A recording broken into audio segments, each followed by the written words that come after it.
Ahí está. Atención especializada. No sé si ahí se logra verme bien. Listo. Creo que la camarita no está muy cuadrada, pero bueno. Ahí estamos bien, correcto. Bien, ahora sí, aquí están las diapositivas. Atención especializada, niños, niñas y adolescentes. Señores, vamos a tener un dato claro. Un dato, miren, que en la última encuesta se ha generado de que este dato tan importante como, por ejemplo, el tema de la población de los niños, niñas y adolescentes.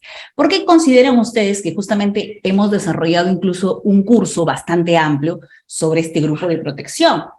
Porque tenemos una población importante. Señores, los niños, niñas y adolescentes son el más del 30% de la población en el Perú. ¿Cómo no ocuparnos a nivel normativo, a nivel también de políticas públicas sobre este grupo importante? Y de los cuales tenemos el 49% niñas hasta el año 2018 y en el 51% en el caso de niños. Bien, más o menos ya ustedes, los que van a acceder a las diapositivas, si desean profundizar en eso, ahí tenemos un marco de porcentaje más o menos de la distribución y de estos grupos, de este grupo etario de especial protección. Perfecto. Cuando yo les comento el tema de la protección integral de este grupo, niñas, niños y adolescentes, es justamente porque existe una especial protección que se enmarca sobre todo, lo que ya ustedes me han venido escuchando incluso en los temas de violencia, abordaje integral, ¿verdad? Todo ahora se resume en el tema de hacer abordajes integrales. Es decir, no solamente me voy a centrar en poder garantizar o proteger la integridad de este grupo vulnerable, sino voy a tratar de señalarle el grupo completo, el paquete completo de resguardo de sus derechos. Por ejemplo, hacerle un trato como un sujeto de derecho como tal. Incluso ahora ya se garantiza el tema de la participación, porque ellos son actores dentro de los procesos judiciales. Claro, vienen a ser una parte. El que estén representados a nivel de grupo etario, sea por la madre, o por el padre, por el progenitor en específico, eso no significa que ellos no son parte. Y por eso ahí la figura del abogado de oficio, que lo vamos a ver más adelante. Entonces, se les debe tratar, porque incluso se le habla de sus derechos humanos como tal. Ustedes saben que a partir incluso de la protección de derechos humanos tenemos derechos humanos, protección de los derechos humanos de la mujer. ¿Por qué se le da esa especial protección? Porque son un grupo vulnerable bastante amplio. En el caso de los niños, niñas y adolescentes también, grupo de especial protección. Claro, y hay una protección especial que se refiere a todo ese desarrollo dentro de su ciclo de vida. Ese ciclo de vida que la parte inicial, justamente en ese trayecto, en ese andar de niño hasta adolescente, requiere atenciones especiales por parte del Estado. Y también vamos a hablar de un concepto importante que es la responsabilidad parental. Responsabilidad que es asumida dentro de este derecho de protección especial de manera inicial, señores, por los padres. Pero ¿qué pasa si los padres no le están dando esta protección especial al niño o niña adolescente? O no están cumpliendo con esa responsabilidad parental. Recuerden ese término, señores, porque ustedes como abogados, cuando hagan sus demandas referidas al tema que involucra a un niño y adolescente, y sobre todo de acuerdo a la parte en la que estén, tienen que hablar de este principio convencional de la responsabilidad parental. Y hablar no solamente de esa obligación inicial de los padres, sino de esa obligación que asume el Estado cuando el padre o la madre no cumplen esa obligación. Porque el Estado no se puede quedar de brazos cruzados y decir, bueno, los padres no están cumpliendo, se va a iniciar el proceso, la UPE va a tomar ahí en cuenta, por ejemplo, la unidad de protección especial cuando se da el caso de este niño que está desprotegido. Entonces, es el Estado el que asume ello, porque ante la falta o ante el incumplimiento de esos deberes por parte de los padres. Perfecto. Y aquí tienen que intervenir varios ejes, en este caso, ya enmarcados dentro de una política que la vamos a ver justamente en la siguiente diapositiva. Aquí está.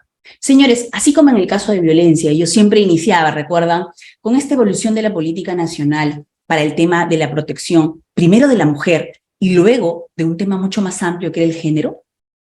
En el caso también de los niños y la importancia de lo que yo siempre resalto a ustedes y los que venimos trabajando con Udiápolis, que siempre me han dado este espacio, como parte también de mi capacitación en el tema de políticas públicas, es enlazar todas las disciplinas que venimos trabajando o la temática específica tiene, señores, que ser anclada respecto al plan nacional o a la política nacional vigente.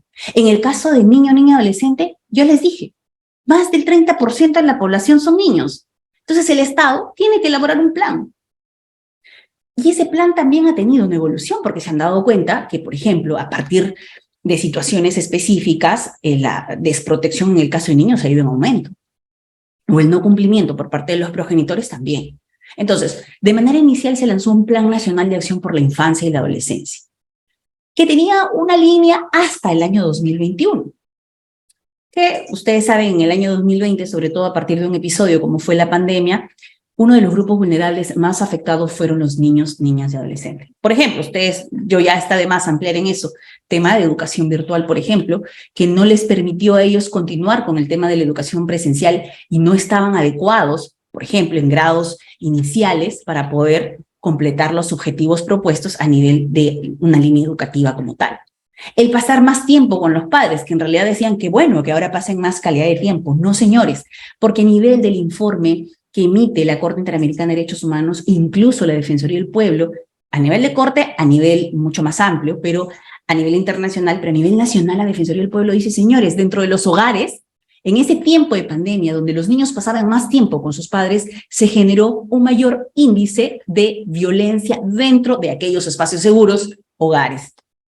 Entonces, en esa línea, se elabora un plan nacional para las niñas, niños y adolescentes rumbo al 2030. Miren ustedes ese nivel de protección y de proyección hacia el 2030. Entonces, en el Perú, como yo siempre repito, lo que nos sobran son normas, planes y proyectos.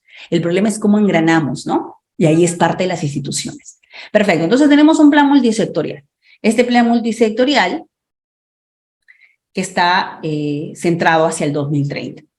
Y bueno, aquí ya ustedes, como les digo, las diapositivas van a estar al alcance de todos los que se inscriban en este evento y van a poder ampliar. Yo quiero llegar a la parte de la carnecita, pero necesitamos trabajar esto también porque es parte, esta es la sesión inicial, señores, así que ustedes van a profundizar a lo largo de este curso que se ha preparado.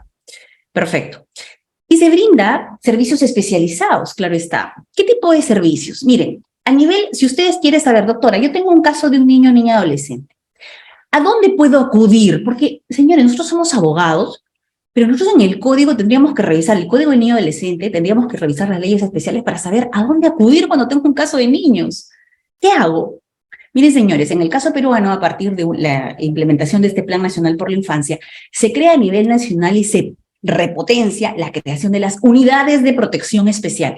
Miren, aquí incluso les he puesto el diagrama en qué zonas se ha fortalecido y se han creado estas unidades de protección especial. Señores, no se me confundan con el tema de Demuna. Yo tengo muchas preguntas de abogados, sobre todo que litigan en estos espacios, pero usted puede litigar en Lima, pero no necesariamente en algunos distritos o algunas provincias que son mucho más alejadas, en las que no hay UPE. Por ejemplo, en el caso de La Libertad. En La Libertad, en algunas zonas, no tenemos UPE. ¿Y qué funciona ahí? La Demuna. Y de manera inicial, porque a veces me dicen, doctora, pero ¿no están chocando la Demuna con la UPE? Por ejemplo, si yo tengo un caso de desprotección, ¿a dónde voy? Yo he encontrado en la calle, doctora, un niño en mendicidad. ¿A dónde acudo? Es una pregunta que se hace constantemente. Incluso me dicen, doctora, ¿voy a la fiscalía de manera directa? ¿Me podrán atender ahí? Es que, señores, en realidad usted cuando ve un caso así, podría ir a cualquiera de las instituciones, pero en realidad los que van a trabajar de manera activa, donde no hay demuna, se activa la unidad de protección especial de manera directa. Pero donde hay demuna, primero, señores, tiene que irse a la demuna. No va a iniciar ese proceso la unidad de protección especial, no lo va a hacer. Y he tenido casos donde yo lo he remitido directamente a la unidad y me he dicho, doctora, lo sentimos, ahí en Virú, primero funciona la demuna, porque justamente se dio en un espacio que fue Chao, específico, ahí hay demuna, así que va a trabajar la demuna. La unidad de protección, cuando termine su procedimiento administrativo, lo elevarán ese procedimiento a nivel de unidad de protección especial. Entonces, ojo con eso, señores. ¿Qué otra cosa tenemos? ¿Qué otro servicio especializado? Las defensorías del niño y adolescente, como les he dicho, el tema de las demunas. Fortalecidas también. La demuna, incluso, ya que trabajan en ese contacto directo con las municipalidades, obviamente va a hacer que tenga un espacio de proyección mucho más amplio que el tema de la UPE. Entonces, la demuna usted lo va a encontrar sí o sí. En el tema de la unidad de protección todavía se ha fortalecido, sí, pero todavía falta que logre la meta de implementación de UPES a nivel nacional. Centros de emergencia mujer. Y qué bien que en el tiempo de pandemia la línea 100 y el chat 100, como les digo, funcionó mucho.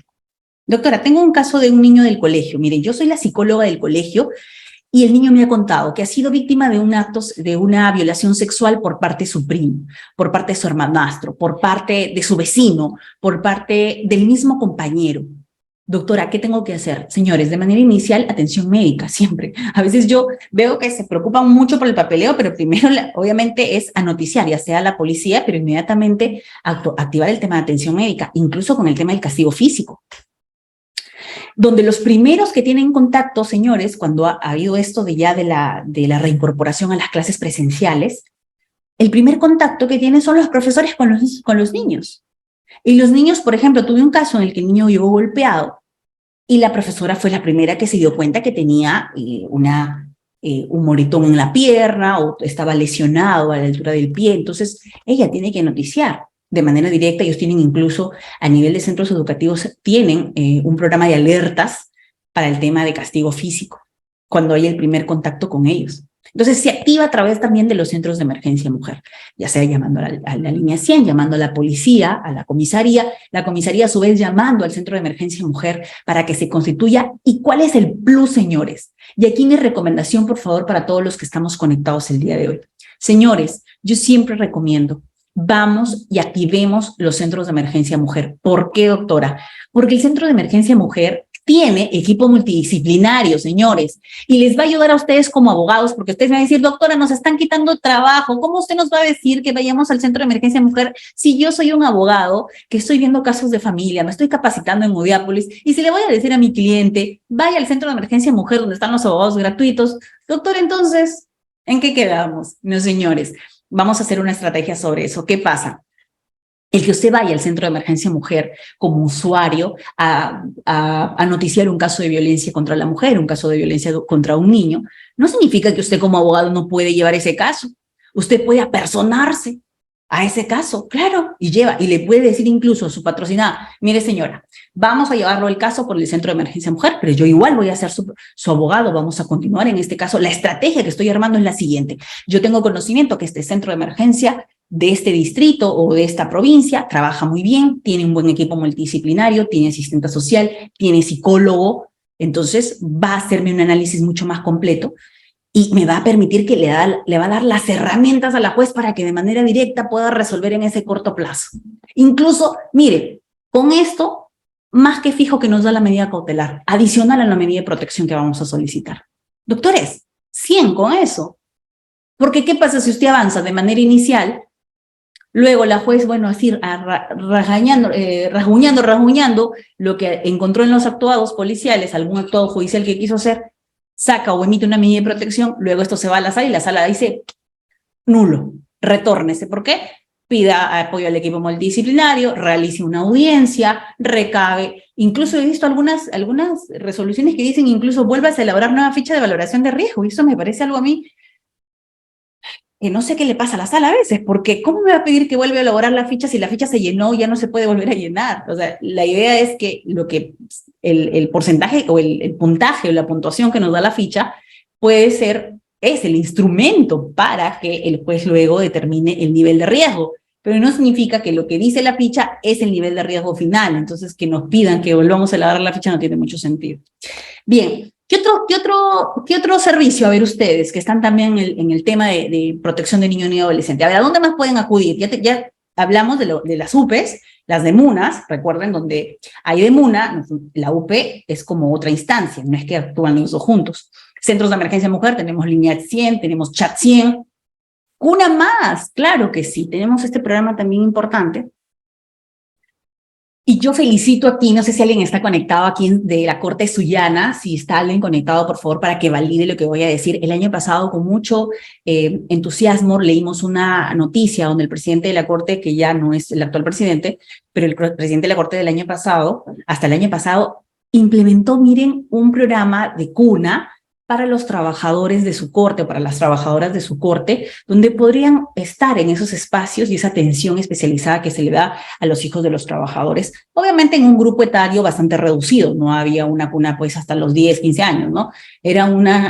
Habían iniciado con este grupo etario bastante reducido, pero ya, pues señores, miren ustedes la situación sobre todo en la que ahora nos obliga a pasar tanto tiempo fuera de nuestros hogares, y tener que cumplir, sobre todo a veces a las mujeres se nos exige cumplir con todos los roles, rol de madre, rol de esposa, rol de trabajadora, rol de jueza, rol de conferencista. Entonces, ¿qué ayuda nos da el que nuestro centro laboral nos apoye de esa manera?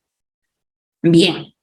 Normativa nacional e internacional. Como verán, estoy tratando de correr, señores, por eso les pido que ustedes estén totalmente despiertos y también para estar activados con el tema de las preguntas. Esta es la parte inicial. Ya vamos a llegar a la parte de la casuística. Entendamos que esta es la estructura que se ha presentado para este curso, ¿no? Normativa nacional. Bien. Marco internacional, señores. Declaración de los Derechos Humanos, claro. Incluso, como les digo, se habla de derechos humanos de los niños, niñas y adolescentes como tal. El convenio OIT 182, la prohibición de trabajo infantil. La Convención Internacional sobre los Derechos de las Personas con Discapacidad. Imagínense un grupo vulnerable, es decir, grupo etario, niño, que adicional tenga una condición de discapacidad. Entonces, eso incrementa el nivel de vulnerabilidad. Todo esto es importante para cuando usted elabora sus escritos, elabora sus demandas o sus contestaciones de demanda, porque tiene que ir midiendo esos grados de vulnerabilidad para que justamente logre que el juez le dé una atención diferenciada. No es una atención discriminatoria, sino una atención diferenciada. La Convención sobre los Derechos del Niño. Y a partir de la Convención, todo lo que vamos a trabajar el día de hoy va a tener su principal cimiento en la Convención sobre los Derechos del Niño y 3 protocolos facultativos. Esto fue en el año 1989. También nos sirve mucho la actualización de las reglas de Brasilia, que se ha dado reciencito en el 2018, porque es un documento que se actualiza cada 10 años, así que no está tan antiguo. Señores, pero no me vayan a confundir porque las reglas de Brasilia no es un tratado, ojo, sino que es un documento internacional que sí nos ayuda para tener un listado de aquellos grupos vulnerables. Perfecto. Nuestra famosa Convención sobre los Derechos del Niño. Y aquí es justamente el fundamento, y hoy no es la clase, ya hemos tenido en Mediapolis una clase de la tenencia compartida, y que muchos me preguntaban, doctora, pero en realidad la tenencia compartida no va a funcionar, porque es tan difícil que los padres se pongan de acuerdo respecto a el cuidado, la crianza de los hijos. Imaginemos ahora que a nivel judicial nos obliguen a que tengamos que llevarnos bien como padres. Es que, señores, no es que a nivel judicial les están obligando, sino que la propia convención, por ejemplo, dice, es un derecho del niño vivir con su padre y con su madre. En aquellas situaciones en las que no se puede dar, dice, cuando se da, por ejemplo, una separación, cuando la ruptura de esa afectividad que existió entre los padres, los progenitores, aquí sí usted analizará el interés superior del niño. Pero su derecho como tal es mantener el contacto directo con ambos padres. ¿Eso se venía dando, señores, en la actualidad? No, porque nosotros como abogados hemos tenido tantísimo trabajo, ustedes como abogados sobre todo, y yo a nivel de juez, en resolver aquellos conflictos familiares provenientes de uno de los primeros casos de registro de índice de denuncia. Obstrucción en la visita. Típico caso, padre que va a querer ejercer su régimen de visitas, o madre que quiere hacer, en su mayoría es padre, y la madre o el progenitor que tiene la tenencia exclusiva o que tenía la tenencia exclusiva se negaba. Le decía, no, hoy no, porque hoy han amanecido resfriado, porque hoy se fue a reforzar un curso, porque hoy tuvo un cumpleaños infantil, porque hoy no se siente bien. Él no te quiere ver, en realidad tu hijo no te quiere, no lo obligues, lo estás traumando. Y un montón de excusas para obstruir ese contacto de uno de los progenitores que no tenía en ese momento la tenencia respecto del otro. Esa obstrucción, señores, es afectar derechos de los niños, niñas y adolescentes. Y eso no es algo nuevo. Por eso cuando me dicen, doctora, la tenencia compartida y la modificación que se dio el año pasado. Señores, se modifica una regla que incluso a nivel judicial la regla general era la tenencia exclusiva y la excepcionalidad era la tenencia compartida, pero ahora la regla general es la tenencia compartida y la excepcionalidad bajo una motivación estricta, bajo una motivación que diga por qué se le tendría que negar ese contacto, sería la tenencia exclusiva. ¿Por qué? Porque parte de la Convención sobre los Derechos del Niño y sus 54 artículos, que hoy no lo vamos a revisar, pero aquí les estoy dejando el link para que ustedes de manera directa, miren en la parte inferior, todas estas diapositivas, señores, se hacen con especial cuidado. Por eso cuando yo remito mi material, y no es el momento, pero a veces es fácil y entre profesionales también tenemos que asumir con responsabilidad, no es parte de nuestra creación, de nuestro tiempo, de ese cuidado para agregar los links, para que ustedes de manera directa hagan clic y remitan o puedan ampliar la información que están revisando. Bien, continuamos. A ver, creo que pasé a la otra diapositiva, me fui. Bien, señores, avanzamos. Ya les había dicho yo que en ese marco internacional, la Convención de los Derechos del Niño va a ser para mí el pilar base. Porque obviamente aquí esta convención tiene una serie de principios que van a regir las actuaciones, incluso a nivel jurisdiccional, todas las actuaciones se rigen por estos principios. En específico relacionado al niño y adolescente, por ejemplo, la no discriminación. No lo va a discriminar usted por su grupo etario, no lo va a discriminar usted por alguna condición de discapacidad que tenga, no lo va a discriminar a este niño por incluso, por ejemplo, si algún derecho no se le viene protegiendo en el proceso judicial, entonces tiene que respetarse ese principio de la no discriminación. El principio del interés superior del niño, el derecho a la vida, a la supervivencia, el desarrollo y el derecho a ser escuchado y el derecho a participar de manera activa dentro de un proceso judicial. Señores, ahorita no lo vamos a desarrollar en extenso estos 4 principios, pero hay que recordarlos. Estos 4 principios los vamos a desarrollar más adelante, pero es lo que la convención, y que incluso hoy les he traído un documento que les va a ser súper sencillo, que ya lo elaboró el Poder Judicial y lo tenemos ya listo para ustedes, que el Poder Judicial ha hecho todo un documento específico en el que toda actuación que se dé, en el que participe un niño o niña adolescente, tiene que regirse en ese documento. En la próxima diapositiva vamos a enfatizar sobre este documento. Entonces, la convención nos manda estos 4 principios, señores. Ustedes tienen que manejarme esos 4 principios. Tienen que estar totalmente asegurados en la defensa que van a hacer. También tenemos una agenda para el 2030. Claro, esta agenda que a nivel internacional ya los países se pusieron a pensar a ver qué es lo que le falta a los estados para poder asegurar una vida libre de violencia, para poder eliminar, por ejemplo, el tema hambre cero, situaciones de cambio climático. Entonces se genera una agenda urgente para el 2030, y en esa línea todos los planes nacionales se han ido proyectando hacia el 2030. Perfecto.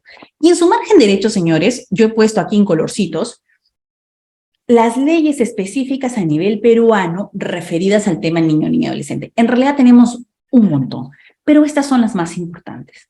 La ley 27337, que aprueba el código que todos trabajamos, el nuevo código de los niños y los adolescentes. Recordemos que ahora incluso este nuevo código, que todavía no está implementado, el tema de la responsabilidad de los niños, niñas y adolescentes, en este caso, respecto al tema de responsabilidad o lo que es infracción con la ley penal, aquí lo que es medida socioeducativa, ese capítulo sí se está implementando o se está aplicando, ¿no? El priorizar el contacto con la familia, el evitar el que el niño sea retirado de ese espacio y ser recluido, por ejemplo, en un espacio para rehabilitarlo. Eso no es la regla general, ¿no? Antes sí era esa una regla. Entonces, tenemos esta ley, tenemos la 30364, que es el texto, bueno, la ley contra la violencia, pero en realidad es el texto único ordenado el que nos interesa a nosotros, que ha sido aprobado finales del año 2020, en el que específicamente previene, sanciona y erradica la violencia dentro de este grupo vulnerable o varios grupos vulnerables, a uno en especial que es también los niños, niñas y adolescentes. La ley 30403, que prohíbe el uso del castigo físico y humillante contra niños, niñas y adolescentes, y aquí muchas veces empiezan los conflictos entre la ley 3043 y la ley 30364, pero en realidad, como les digo, nuestra herramienta mucho más fácil va a ser llevarlo por el tema de violencia, porque los plazos son mucho más cortos. Y también a nivel de, por ejemplo, si usted lo lleva a través del SEM,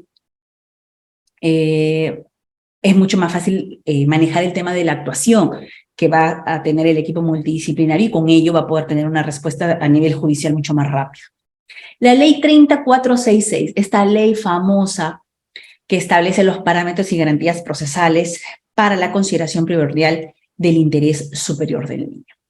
Y el decreto legislativo 1297, que protege a las niñas, niños y adolescentes sin cuidados parentales o en riesgo de perderlos. Ojo, en este decreto legislativo, el 1297, que es el específico de desprotección, ya han habido algunas modificaciones. Incluso el Poder Judicial ya sacó también su directiva. Recordemos que nosotros siempre debemos trabajar con lo que el propio Poder Judicial viene ya elaborando, directivas, manuales, protocolos. Eso nos es de mucha ayuda, porque ya ellos se sentaron, ya ellos elaboraron un documento, entonces a nosotros lo que nos corresponde es contrastar y utilizar el mismo manual que ellos utilizan, justamente para garantizar la defensa que vamos a realizar. Perfecto. ¿Se acuerdan que les comenté que las reglas de Brasilia no constituían como tal un tratado, pero nos es importante estas reglas porque justamente aseguran a aquellos grupos o personas que se encuentran en condición de vulnerabilidad cuando, por ejemplo, ¿no? Dice, su capacidad para prevenir, resistir o sobreponerse a un impacto que les sitúe en una situación de riesgo no está desarrollada o no se encuentra limitada por circunstancias diversas para ejercitar con plenitud ante el sistema de justicia los derechos reconocidos por el ordenamiento jurídico. Entonces, si usted maneja documentos internacionales, tiene que también manejar el tema de las reglas de Brasil. Y además también, incluso si usted desea acceder a los concursos que se vienen dando ahora para acceder a un puesto dentro del Poder Judicial, dentro de la Fiscalía, dentro de las defensorías, usted tiene que manejar documentos internacionales. Y dentro de eso, uno de los que más son preguntados son justamente las reglas de Brasilia y su actualización. Recuerde usted que el Poder Judicial incluso demoró un tiempito ahí para adherirse a estas reglas. Perfecto. Hemos llegado a un punto, señores, que a ustedes les va a interesar y les va a servir de mucha ayuda. A ver, a mis conectados, no sé, no puedo ver cuántos están conectados el día de hoy. No sé si lo logro ver. A mis 425 conectados del día del 1, yo sé que iniciando la semana y ya empezamos a capacitarnos desde el primer día de la semana. Miren, señores, documento interno. Esto compartido para todos los estudiantes de Udiápolis, porque muchas veces no tenemos acceso a esta información. Documento interno, directiva, evaluación del interés superior del niño. Cuando a mí me digan, doctora, ¿cómo yo puedo cuestionar si he emitido una decisión a nivel de un juego de familia, a nivel de un juego de violencia, en la que no se ha tomado lo que usted nos está explicando? Simplemente una entrevista de 3 minutos al niño y ya determinó que su padre, que tenía alienación parental, determinó que había violencia vicaria, en otro caso, determinó algo que era perjudicial a mi cliente. Incluso está clarísimo que había alienación parental por parte de la madre. Y eso no se vio reflejado, doctor, en una entrevista de 2 minutos, incluso la hizo virtual. ¿Cómo yo puedo cuestionar eso? Esos documentos que emite el personal, parte del equipo multidisciplinario. Claro que pueden, señores. Ustedes, esta va a ser su herramienta. Cuando ustedes me preguntan, doctora, nosotros queremos cómo vamos a cuestionar. ¿Cómo podemos tener herramientas para que la sala nos pueda rectificar de alguna manera o corregir esa decisión que se tomó en primera instancia? Usted evalúa, tiene que tenerla como manual, usted a la mano siempre, su directiva. ¿Cuándo se ha emitido esto? El año pasado, finales. O sea, esto es súper actualizado. La evaluación del interés superior del niño en los informes de los equipos multidisciplinarios. Ya aquí el propio Poder Judicial le dice a los equipos multidisciplinarios que si van a hacer una actuación en la que tiene que participar un niño, pues señor, tiene que ceñirse a esto. Si usted no se ciñe a eso, entonces ese documento no tiene validez. Puede ser cuestionado, claro que sí. Entonces, ¿cuál es el objetivo? El objetivo fue establecer disposiciones para regular la evaluación del interés superior del niño en los informes. Ojo, miren ustedes qué importante. ¿En cuál? Aquellos famosos informes psicológicos. Yo tengo muchas quejas cuando me dicen, doctora, este equipo multidisciplinario de esta corte de acá, esta corte de allá, esta corte de más acá. Imaginen ustedes que esta corte, su psicólogo que estudió virtual y que no lo hizo bien en la universidad, no tuvo las herramientas como por ejemplo UDEAPLOS nos presenta el tema de esta interacción, que estemos presentes, que está en constancia, incluso que ustedes prendan su cámara web para determinar que están presentes en clase, su participación en clase para poder certificarlos como tal, porque ese es un trabajo serio, pero no se da en la mayoría de instituciones educativas.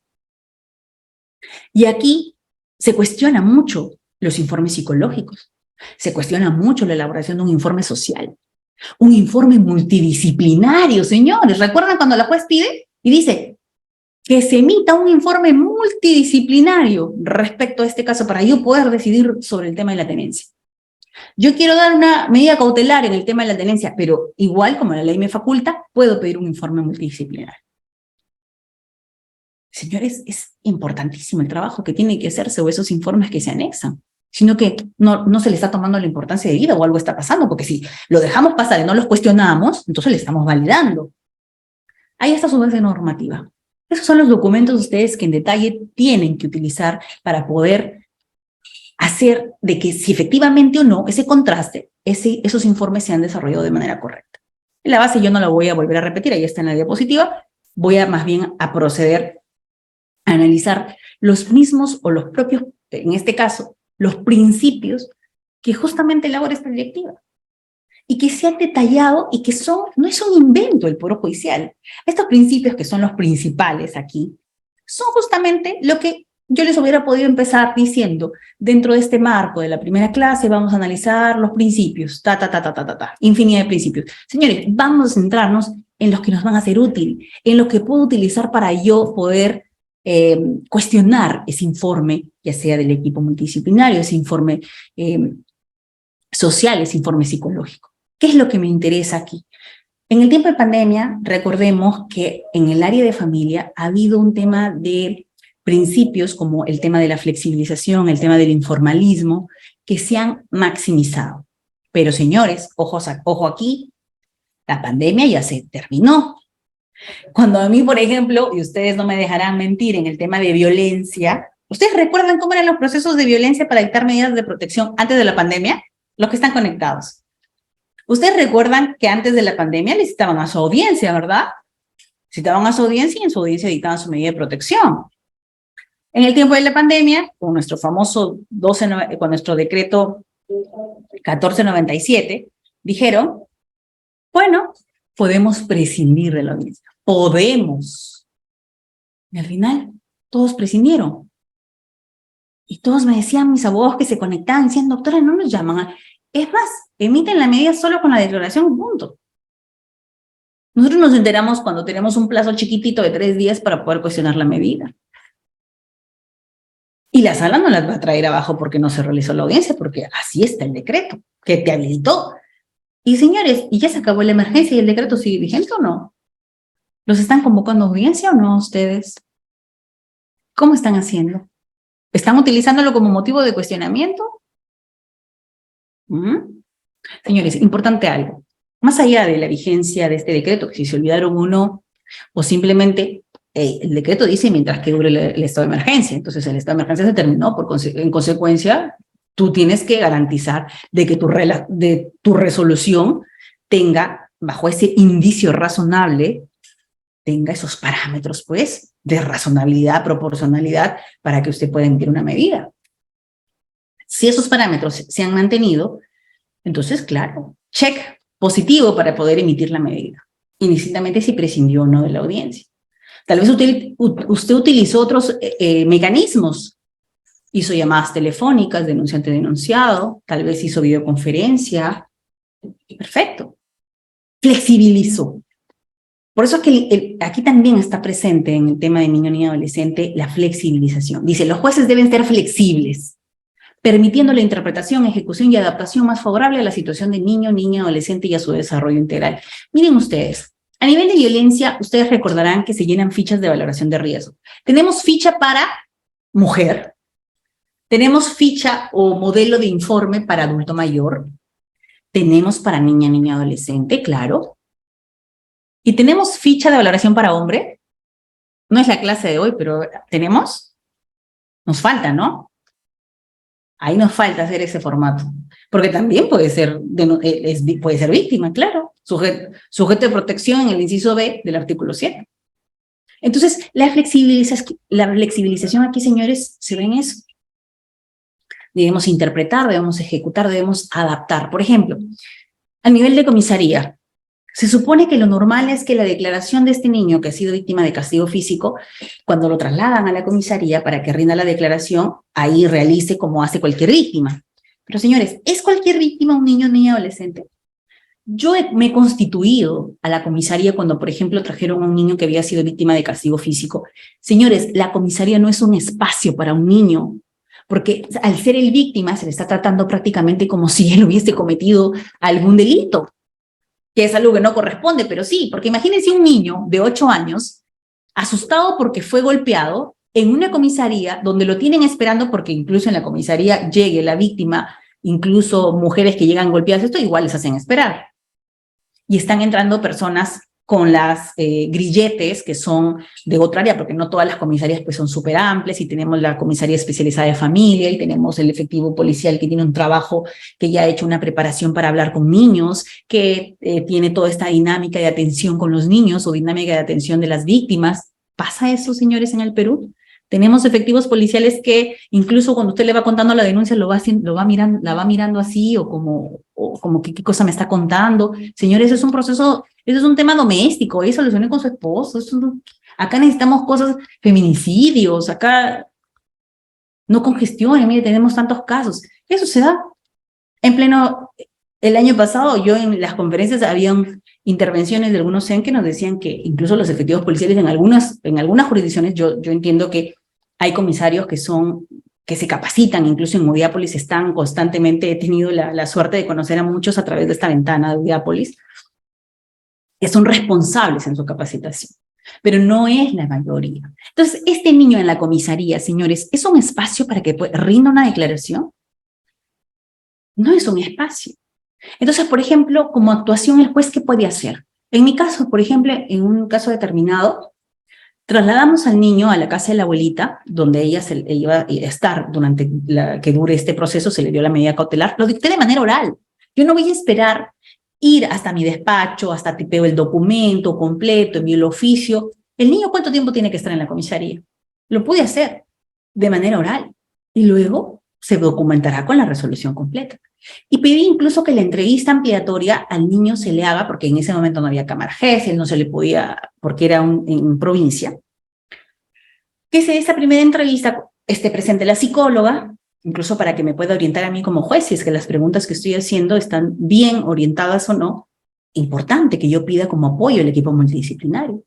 Y que sea realizado un espacio tranquilo para el niño, por ejemplo, dentro de la casa de la abuela materna. ¿Por qué no? ¿Por qué no flexibilizar eso? Puedo hacerlo, porque estoy adaptando esa situación a una situación mucho más favorable respecto a cada niño, niña y adolescente. Perfecto. Economía procesal. Miren ustedes el año pasado. Modificación al proceso de alimentos. Ahí está. Como parte de ese reflejo, de ese principio de la economía procesal, tenemos automisorio. A ver, los que están conectados. A nivel de la modificación del proceso de alimentos. Automisorio. Fijo fecha para audiencia. Ya no declaro inadmisibilidad. Corro traslado a las entidades empleadoras de existir en el caso de del denunciado o del obligado.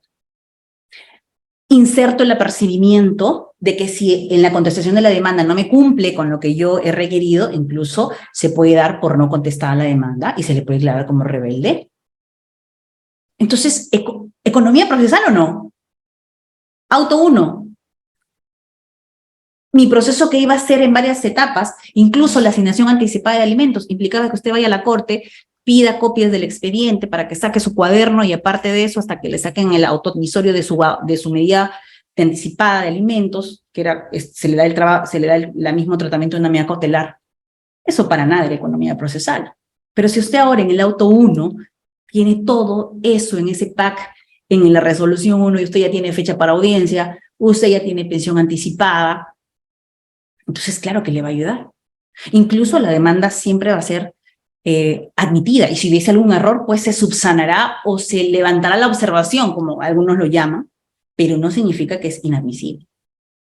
Economía procesal, claro que sí.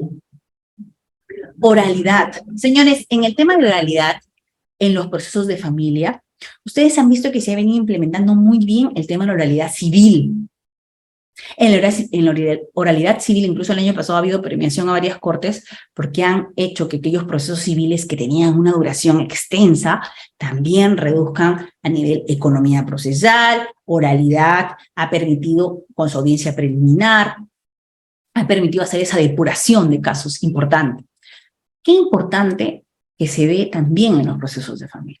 Yo les comento y ustedes lo podrán buscar en el internet, tal vez si ponen tenencia extendida en un solo día, más la ley. Yo ahí tuve la oportunidad de realizar en realidad, el desarrollo de todo un proceso, desde el auto admisorio hasta la consentida, todo de manera oral en un solo día. Porque el caso lo ameritaba, porque fue una niña que fue una víctima indirecta de un feminicidio, una víctima indirecta. Entonces, justificó, en razón de esa protección especial, que yo oralice todos los actos, porque estaba en juego incluso un estipendio económico que se otorga para estas víctimas. Entonces se pudo dar la oralidad. Señores, en el espacio de familia, ustedes como abogados exijan que su juez trabaje más rápido, exijan que, por ejemplo, los informes en los primeros actuados, doctora, vaya pidiendo los informes. Si no, imagínense con la carga procesal que se tiene en los juegos de familia, más la carga que tienen los equipos multidisciplinarios, señores, ¿cuándo van a llegar los informes? Cuando esas medidas cautelares, en realidad, lejos de resolver la cautelar, van a resolver el proceso principal. Bien, y en el caso, y eso es algo que incluso también para los que están preparados por algún examen por ahí, que ya se vienen las convocatorias, full evaluación, les puede venir, por ejemplo, la diferencia entre la debida diligencia, que es un principio convencional, y la diligencia excepcional. Tal vez muchos dirán, doctor, es lo mismo. No, señores. Hablamos de diligencia excepcional que está por encima de la debida diligencia cuando hablamos de niños. Cuando usted ubica un grupo vulnerable, niño, niña, adolescente, diligencia excepcional, señor juez. Usted obligado está a una debida diligencia, que es trabaje de manera diligente, constitúyase a la comisaría, pida los informes, perfecto. Esa es una debida diligencia. Pero cuando se trate de un grupo niño, niña, adolescente, no. Usted me eleva esa debida diligencia a una diligencia excepcional, imagínense ustedes. El juez especializado de familia, el juez mixto, debe resolver un conflicto familiar con la mayor celeridad, cuidado, responsabilidad. ¿Por qué? Porque la afectación en la demora de su decisión, el impacto que va a tener puede ocasionar daños irreparables en el niño, niña y adolescente. Entonces, cuando usted agrégale, señores, a sus escritos en los jueces de familia y exigir que el juez trabaje o desarrolle o lleve a cabo el proceso con la debida diligencia, no, con la diligencia excepcional al tratarse de un caso de un niño, niña y adolescente. Perfecto. Señores, ya tenemos a este niño, niña, imaginemos, ya lo tenemos a este niño, niña, adolescente, ya logramos ese primer tamiz, ¿no? Porque ya los principios para poder ingresar, ya ingresamos, ya estamos dentro del proceso judicial. Entonces, ¿qué es lo que tiene que tomar en cuenta el juez? Por ejemplo, la famosa autonomía progresiva. ¿Y a qué se refiere? Usted facilito, mire, relacione cuando escuche autonomía progresiva, igual o equivalente grado de madurez. Doctora, ¿a qué se refiere? Pues se supone que si son niños, niñas y adolescentes, ¿a qué se refiere el grado de madurez?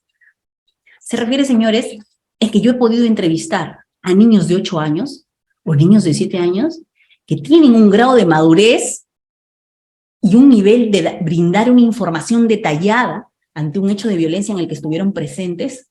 Doctora, la situación es así, así, así, así pasó, esto fue, con detalle. Y cómo hilvanan y cómo un nivel de coherencia de lo que están contando o narrando. Porque si nosotros simplemente nos regimos por los datos, bueno, mayor de 12 años, suficiente, tomen la intervención de este niño, incluso tiene que constar en la resolución, porque ya si tiene más de 12 años, él ya puede decidir prácticamente, ¿no?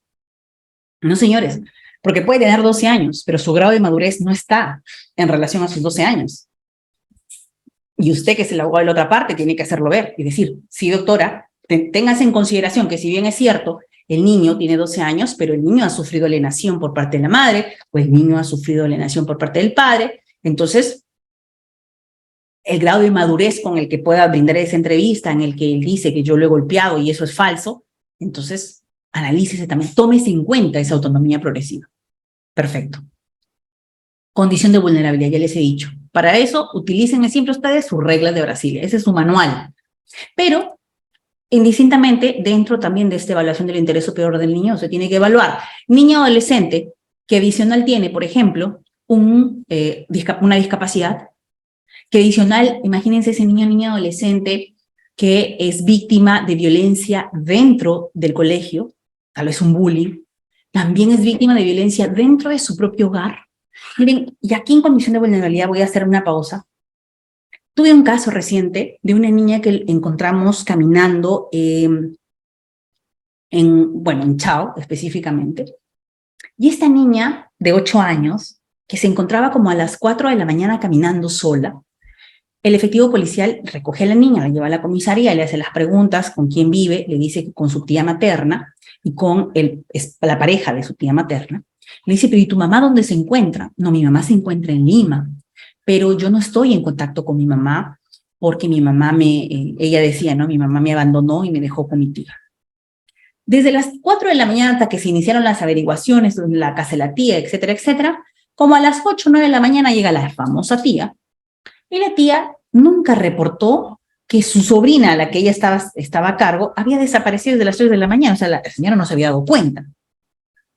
Pero qué raro, ¿no? Que un niño usted no se dé cuenta que el niño no está a las 3 de la mañana en su cama. Miren qué pasaba con esta niña.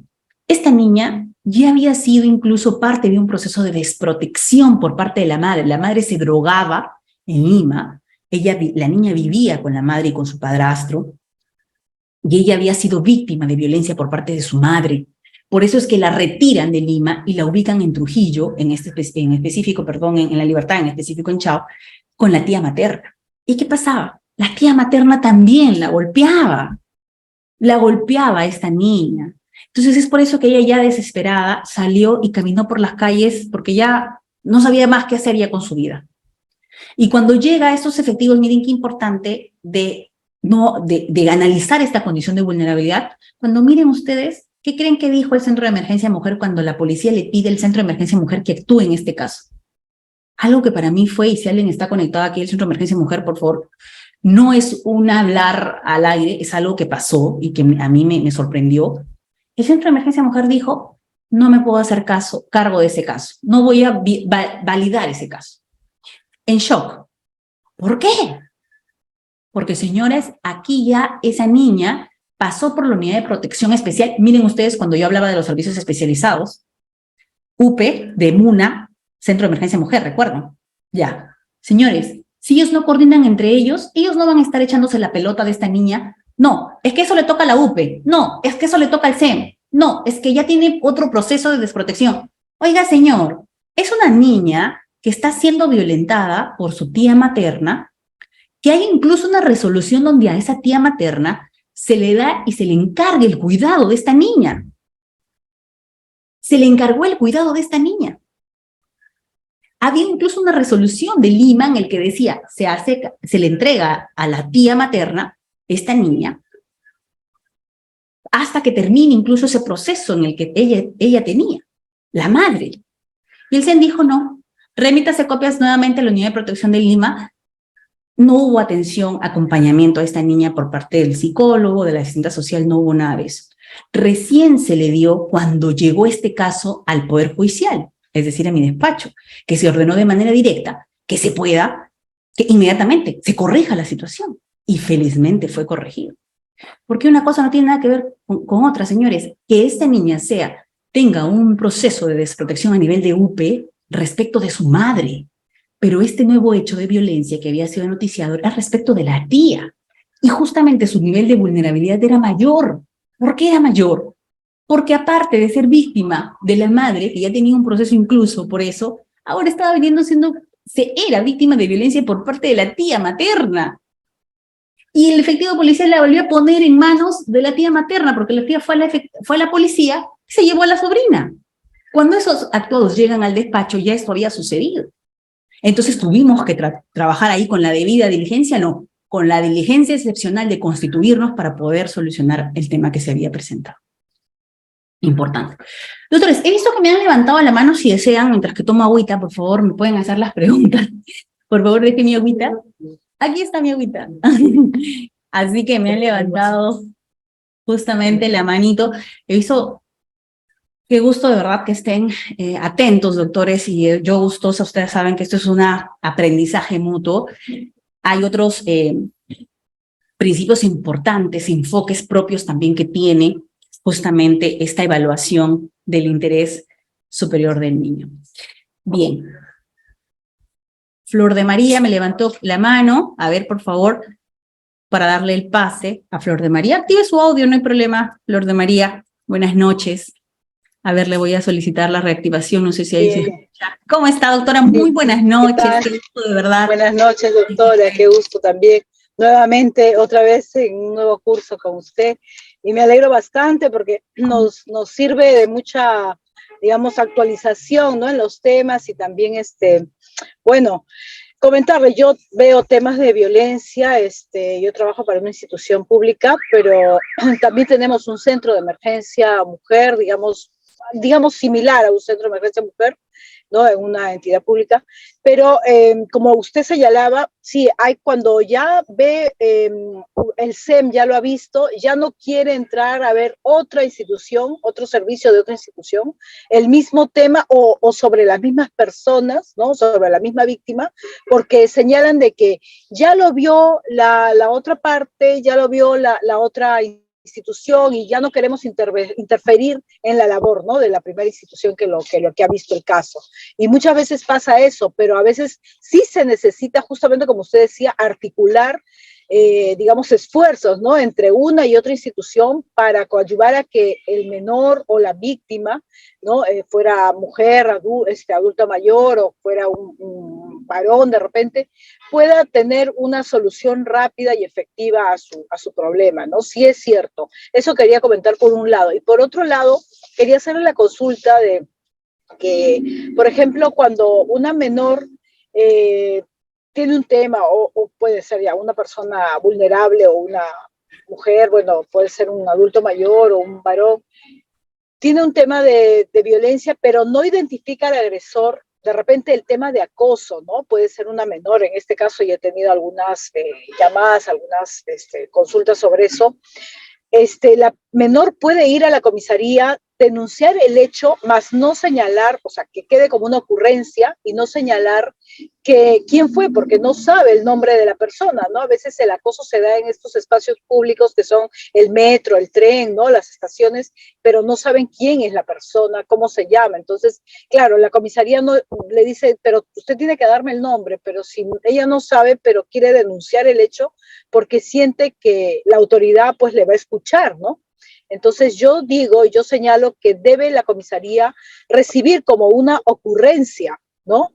Y no importa si no ha individualizado al agresor, pero como una ocurrencia sí para que las autoridades estén alertas a estas situaciones de acoso en espacios públicos, ¿no? No sé qué opina usted al respecto. Claro, doctora, mire, por el tema inicial, como me dice, efectivamente, lo que nos falta mucho es el tema de articular, ¿no? De esa interoperabilidad, esa lucha del Poder Judicial de lograr interoperar las instituciones, las principales instituciones que se involucran sobre todo en estos espacios contra la lucha dirigida a todo tipo de violencia y a todo tipo de sujetos de protección. Y sobre el segundo punto, doctora, mire qué importante lo que usted nos menciona, acerca de la correcta identificación y la individualización cuando se da una situación, por ejemplo, de acoso callejero indeterminado a nivel del sujeto activo. O, por ejemplo, yo he tenido casos incluso de violación sexual en el que no se ha logrado, la víctima no ha logrado identificar en ese momento que acude, porque sobre todo, doctores, en zonas rurales, y disculpen que yo sea tan, tal vez tosca al narrado de estos hechos, pero he tenido casos en el que, doctora, yo para trasladarme de un lugar a tal lugar en la chacra, he caminado y una persona ha llegado por la parte de atrás, ha tapado mis ojos, ha tenido acceso a mí de manera carnal. y yo he corrido luego asustada, no sé quién ha sido. O sea, en esa situación, ¿a quién van primero? ¿Al Poder Judicial? No, señor, va directamente a la comisaría. Si sucede de que en su comisaría funciona un centro de emergencia mujer ahí, bendito sea, porque el centro de emergencia te va a orientar a ti como víctima y te va a decir, vamos primero al tema del reconocimiento médico legal, vamos a pasar con el psicólogo, la asesoría jurídica va a ir durante y después, te voy a acompañar en todo ese proceso, no te voy a dejar sola en este proceso. Importante ese trabajo si es que hay un centro de emergencia dentro de la comisaría. Ahora usted me dice, doctora, eso debería quedar como una ocurrencia. No, doctora linda, eso es una denuncia. Que usted no haya logrado, si el policía le puede decir, sí señorita, pero regrese, ha habido un acto sexual aquí que no ha sido consentido, pero regrese hasta que usted tenga el nombre, eso no va a suceder. Él tiene que registrar la denuncia, porque recordemos que en el ámbito de protección, esta víctima, así no sepa quién fue el sujeto activo, ella ya por parte del Estado tiene que recibir la atención psicológica para poder en ese inicio de camino superar ese trauma respecto o tratar de superar o ese acompañamiento, evitar temas de suicidio, evitar por eso una de las medidas de protección que se emiten de manera directa, así usted no sepa o no tenga la correcta identificación o la correcta individualización, en el ámbito de protección, nosotros, que tal vez en algún momento se cuestionó cuando emitíamos medidas de protección y se ponía los que resulten, recuerdan ustedes, los que trabajan, los abogados que están trabajando conmigo en el ámbito de violencia, ¿se acuerdan que en un primer momento se ponían los que resulten responsables? Que eso llegó a ser cuestionado muchas veces, porque luego el Ministerio Público decía, ¿quiénes son los que resultan responsables? Es que, señores, delimitemos bien. Una cosa es el ámbito de protección y otra cosa es el ámbito de sanción. En el ámbito de sanción es que voy a tener, obviamente, para que se pase a un tema penal, tener la correcta individualización, identificación y individualización. Pero en el ámbito de protección, yo ya como Estado tengo que darle esa protección a esa víctima de violencia que para mí, a partir de su relato cierto, coherente, a partir de las actuaciones policiales, a partir de alguna actuación judicial que pude haber hecho o tal vez no se logró, ya es posible de emitir una medida de protección. Así que ahí no está en discusión el tema de que va a quedar en una ocurrencia, no, eso tiene que ser registrado. Y aquel comisario efectivo policial que se niegue a registrar, ya sea en este caso que no sabemos quién fue el sujeto activo, tiene que registrar esa denuncia. Porque el efectivo policial está obligado inmediatamente de remitirlo a los actuados, tanto a nivel de juez de la subespecialidad de violencia, así como al mismo tiempo a la fiscalía.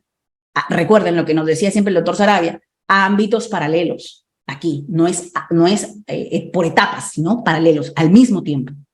Bien, doctores. La doctora Caterine Borrero Soto. Buenas noches, doctora. Qué gusto que esté presente aquí en la capacitación. Muchísimas gracias, doctora, por su presencia. Adelante, doctora, con su pregunta. Gracias, doctora Tania. Felicitarla, excelente exposición, muy claro el tema. Lo que usted ha indicado es cierto. Falta una serie de protocolos desde las dependencias policiales, instruir a nuestros operadores policiales para que no generen estigmatización en las personas que van a presentar denuncias. En segundo lugar, demasiado tiempo se perdió en el caso de la pequeña de 4 años de edad. Ella debió de haber sido atendida de manera urgente para incluso, sin mayor dilación, pase los exámenes de reconocimiento médico legal y incluso de integridad sexual, porque si ya la han maltratado, ¿cómo no determinar el tipo de lesión física o psicológica que afrontaba la menor, ¿no? Entonces, mi pregunta aquí es, bajo ese tipo de casos, en las cámaras GESEL se reciben a los niños que a partir de los 3 años de edad puedan hablar correctamente y hacer una narración de hechos. Esta pequeñita de 4 años, ¿podía contar ella lo que vivía? Esa experiencia de que su mamá tenía problemas de drogas y que la familia la golpeaba y la lastimaba, porque ya se produce un razonamiento y una maduración más temprana, ¿no? Un despertar a la comprensión de situaciones de considerarse no querida, no deseada por nadie. Entonces ya no puede quedarse con la familia que la agrede. Entonces tiene que pasar a una institución del Estado para que pueda cautelar. Eso era lo que quería comentar, complementar un poquito más con el tema. Y bueno, mi especialidad es penal.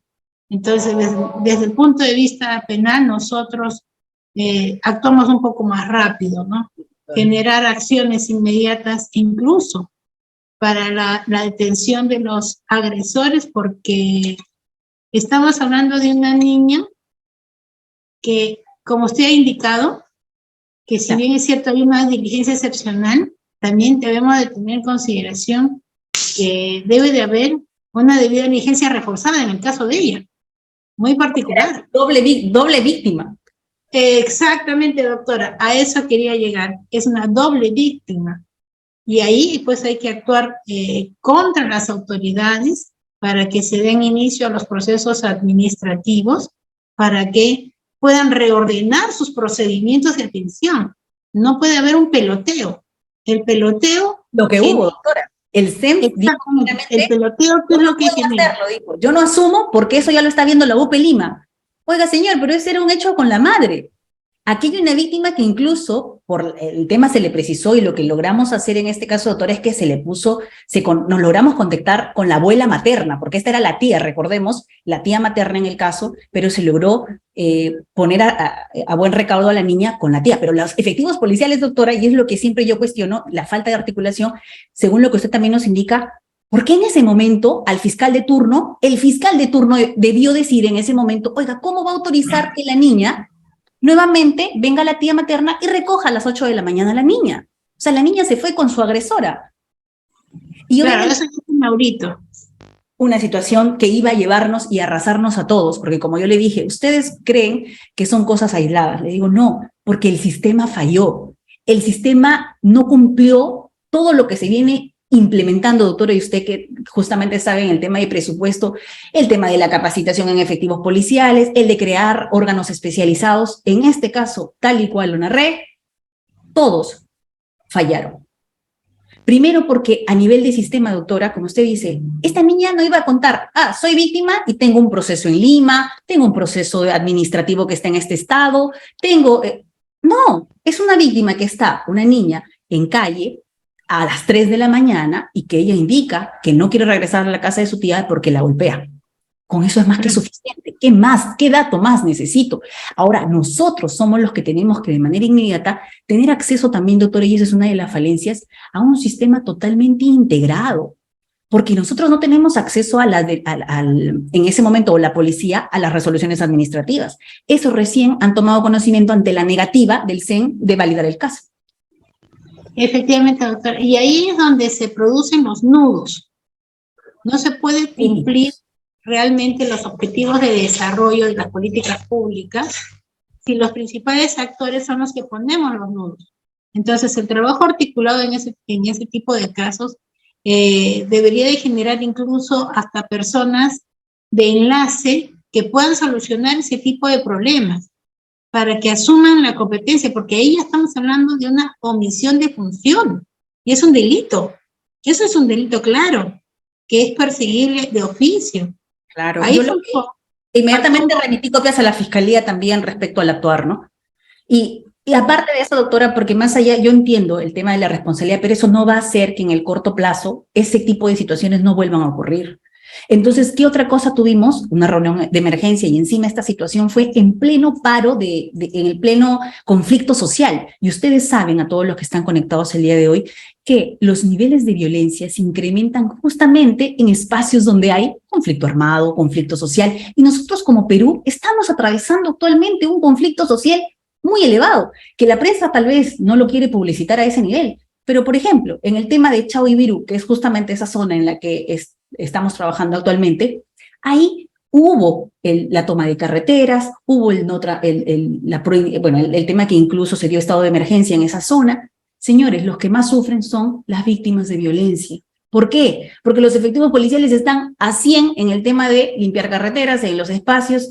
Los centros de emergencia no tienen personal presencial porque no pueden pasar, muchos son de otra zona, y para poder tener esa concurrencia física, el tema virtual no es igual que el tema presencial, sobre todo porque las víctimas no todas tienen equipos celulares. A mí, por ejemplo, me sorprende mucho cuando hablamos de interoperabilidad y dice, bueno, tenemos nuestro botón del pánico y está funcionando muy bien. Señores, su botón del pánico va a funcionar en Lima. Señores, donde yo trabajo, en el juzgado donde yo estoy, la mayor parte de la población no tiene equipo celular. No tiene equipo celular, no tiene internet. Entonces, ¿cómo le voy a su celular, señora, para poner el botón del pánico para que usted llame, inmediatamente presione y ya, señora, no tengo teléfono? Soy una víctima de violencia que, incluso por el tema de la migración, he venido acompañando a mi pareja que trabaja a nivel de agricultura o agroindustriales, pero es alto tránsito en esta zona, estamos en una zona por temporada, en tal cultivo. En razón de eso soy víctima de violencia porque yo no tengo entorno familiar cercano, entorno de apoyo, vivo sola, doctora, no tengo celular, yo no trabajo, solo me ocupo de los cuidados de la casa, tengo 4, 5, 6 hijos a cargo, porque ese es el común de las víctimas de violencia. Si nosotros nos centramos en que la víctima de violencia está en los casos mediáticos que vemos en las noticias, ellas no son el grueso de víctimas. Por favor, partamos de eso. Bien, muchísimas gracias, doctora. Stephanie Vicente también nos pide levantar la mano. No tiene cámara, nos pide levantar la mano, doctora. Y luego el doctor Manuel, y ahí sí continuamos con la clase, porque ustedes saben, doctores, que nos falta todavía avanzar y tenemos que completar todos los tópicos señalados para el día de hoy. Adelante, doctora.